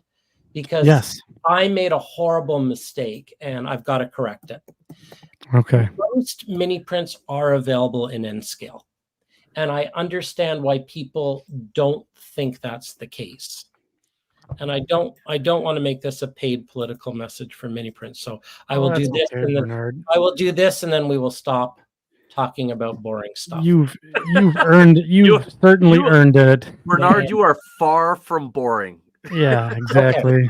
So when you go to a mini print, right up here at the top, I said available in HO, S, and O scale. And I've always said that all mini prints are available in HO, S, and O scale. But what I didn't put, and I just added, is that most are available in N scale. So most people know that everything is available in HO, S, and O. But what people don't realize is if you go right down to the bottom of the page, right down here, and you click N scale gallery. So right here, N scale gallery, every single mini print that is available in N scale will pop up. Oh, nice. And the frogs probably aren't printable, right? In N scale? Most are printable. Most everything is printable in N scale. The only reason that I don't have N scale listed is either it's too small, I've tried it and it won't work, or nobody's ever asked for it and I haven't tried it. So if you see something that you really want, if you go to something, if you want the woman on the air mattress, right, for sake of argument, the first thing it will say is scale. And then all you need to do, you can't see it because it's a pop-up. But if you click on the scale here, it will say N, H, O, S, or O scale. So the scale pull down is where you can then see whether or not the scale is available. Most items will say N scale. If it doesn't, just pop me an email. You can email me There's all sorts of contact information on the website. Just ask. And no, we have to draw the line somewhere, Mike. Exactly. Right? Exactly. There's a cost to everything. We are called mini prints, not drive Bernard crazy. There's a difference. Excellent. That's really cool. That was awesome. So awesome. yes to N scale, and I'm sorry that I apologize for creating the perception that we don't do N scale. N scale is actually the second most popular scale after HO. We do a ton of N scale, and I think N scale is growing in the hobby quite rapidly, actually. I see a lot of N scale. My eyes can barely deal with HO. So my hat's off. If you are in N scale, you have better eyesight than I do. I don't know how you paint the things that I produce, but good on you if you do. But N scale packs a lot of modeling into a small space. So it's a popular scale for sure. Unlike S. Right. Shots fired. Andy, you have no idea. You got. I am so disappointed in having to miss like all of the majority of the pre-show banter. Period. End of sentence. Yeah. You know what? I love S scale. When I print something out in HO scale and I print it out in S scale, just to go from 187.1 to 164 is just that much bigger. I get it. I get it. You see all the detail. It is, like I say, when Trevor Marshall got me into the joy of S scale, I get it. It is a beautiful, beautiful scale. He's the reason why I blame him a lot for me being in S scale, because I saw, oh man, no, it escapes me the name of the club that he was part of, that they were at Train Fest one year. Yeah. And I saw what they were doing, and I'm sitting here going, okay, that's it. I'm doing this. That's the end of conversation. I sat there for 2 hours looking at 5 or 6 modules and just was absolutely enamored with it. And I just haven't looked back. And so I love Trevor Marshall. I wish we could get him on the show. He's a hell of a modeler. Really good modeler. Just doesn't. I don't care what scale you're in. He is a good modeler. Well, he's in a lot of scales too. He models in a bunch of scales. Yeah. No rule that says you just have to do one. No. Right? And you can even, Mike, you can be an S scale modeler and do an HO scale peanut butter lid. I got a couple ideas already. You can be bi-scale. Oh, wow. How progressive? Progressive. Yeah, question mark. Hey, I'm Canadian. So, I don't know what you're talking about. It's all good. Andy, you got any questions for Bernard? No, I mean I wish, well, I guess maybe more complaints than I wish we could have spent more time together at St. Louis, but and then I did scan you, and your scan looks amazing. Yeah, it turned out really well, and I had 2 noses at the beginning there, and it was remarkable, the process and how you cleaned it up, and it was good. It was a really fun process. I thought I was going to be all like, ooh, dizzy after I got off the scanning platform, but no, I was ship shape and in Bristol fashion. So I was, again, I wish we could have spent a much more time together, but I absolutely love the points that you brought up on the show this evening. I really do. I think the collaboration, is huge. Innovation, right? Continuing to innovate and set yourself apart. And then, just kind of sticking to your roots, having fun. I think that's a big thing. And I love to see it, especially with the model manufacturers, that, hey, we get it. We're modelers too, and we're here to have fun. So, yeah. The hardest part about getting, and for anybody who hasn't done it, the hardest part about being scanned by Bernard, first, there's 2 things. Number 1, standing still for so long in the same position, Yeah, that is not the easiest thing to do because you have to stay still. It is, and you're yeah, 'cause like you said, Andy, and you're I had my rotating. hand like this. Yeah, I had my hand like this for the whole in duration, and And it's only like 4 minutes, but it feels like Right. it's like forever. Oh, yes, it does. The other thing is trying not to laugh because every single time you turn around, there's somebody making a face at you, pointing at you, taking a picture of you. you were or in. all sorts- Yeah, it was you and Jim Wiggin from Athearn were making faces at me the whole time. we were trying to get them to break character. We just couldn't. Yeah, do it. meanwhile, I'm sitting there thinking, oh God, I'm gonna have to do this again. if you guys do this. Yeah. And so I mean, I get it. It's a lot of fun. It's one of the things, if you have an opportunity, if you're planning on going to Springfield in January, Mhm. if you're planning on going to St. Louis next year, I would imagine, I'm assuming.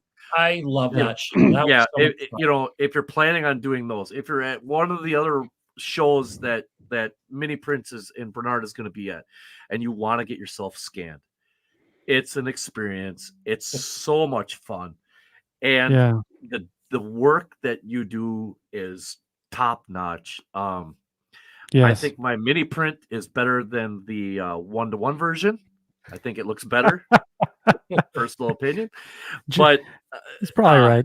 Yeah, probably correct. Yeah, but you know, it's been I tell you what, Bernard, this has been an absolute treat.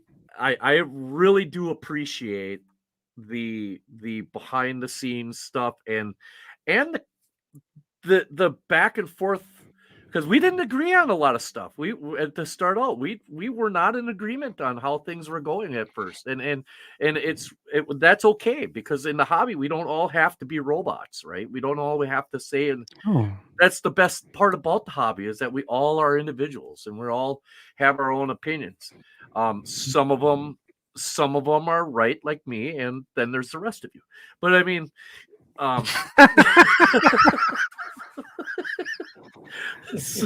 so no, I'm just kidding. And truly, thank you very much for an awesome night. And an awesome. It was really, and I appreciate the co-host part to begin the show. Really. I tell you what, I think Andy. My job's in jeopardy. Yeah, he might have you a know, little... I guess the residual check will be a little higher for this one because, you know, I have co-host duties. Yeah, absolutely. So, but thank you very, very much. You know, always a pleasure having you on the show. Yeah. And thank you. Thank you for having me on. It was a lot of fun. So we do have. I was just gonna say. I was gonna say, Andy, you want to do the rest? Yeah, I'll take her for. I'll lay on the plane for us this evening. So, John Rose had a quick comment. Short line workbench. So tonight we're not going to do that because the conversation was just really rooted around the topic tonight, so we didn't want to derail that. But we have Mike's got a short line of the show in the hopper. And we're going to start. So I wanted to make an analogy here, and just one more plug for the peanut butter lid challenge. So, football season's coming around, right? And everyone is, watching the preseason, right? So they just had the Hall of Fame game, training camps going on. Boy, what a great way to get back into modeling shape for the winter months. Start the peanut butter lid challenge. Absolutely. Knock the dust off the modeling chops and get in shape for modeling season by entering into the peanut butter lid challenge. I 100% am behind this. I think it's a great way to get back into it. So shake off that summer cobwebs. Yeah, right. And that's for sure. And then the other thing that we're doing, we're starting to get back into modeling season here. I know it's still August, but September, fall's just right around the corner. Yeah. And last year, about this time, we had on our Facebook group. So if you go to the Second Section Podcast on Facebook, we had Freelance Week. Remember that? Ooh, I love Freelance Week is going to be coming next week on the Facebook group. And we're going to be posting different freelance model railroads out there just to bring awareness and exposure to the awesome freelance model railroads that are in the hobby. And then to cap off Freelance Week, we're having a show next week, the 15th. Yeah. Home Shops is going to be here, and we're going to be talking about this. Yeah, you're not going to want to miss this one. The granddaddy of them all is going to be on the show with us for freelance. So you're not going to want to miss Home Shops in the second section next week on the 15th. So it's going to be a rocking show just to cap off Freelance Week. So do you want to mention who it is? No, I want to keep everyone in suspense so that they tune into the Facebook group and we gotta, man, we gotta tease it, right? Yeah. So anyways, so make sure you check us out at our Facebook group. And again, if you haven't, make sure you go and follow Mini Prints out on YouTube. A lot of good videos out there, and then you know make sure that you're checking them out. So Bernard, any final comments before we tie down for tonight? Industry is in great shape, and it's a lot of fun. And miniprints.com. There you go. There you go, Mike. Anything else from your camp tonight? Nope, I've got nothing else. I think I've said enough for about 7 shows worth. So I mean, it's well, it just when I barged in, Mike, you did a great job kicking the show off and you know, being the host. So it's good. Yeah, wait till you did see a great start. Oh, I forgot to hit a button. So, but that's we're good. Okay. You did great, and a lot of good engagement along the way. And thank you for picking up my slack. So I do appreciate that. Anytime, buddy. All right. So you can find us out on the internet, secondsectionpodcast.com. And again, check that Facebook group out. And you know what? If you want to support the podcast, a great way to do it is subscribe to us on YouTube. It's free, and you get all the updates on what's happening with the podcast there. So I do want to thank the section crew for joining us this evening. Bernard from Mini Prints, and Mike, thank you so much for carrying the mail the whole way. And we'll talk to you all next week, Thursday, with Home Shops. Good night, everyone. Night. Good night.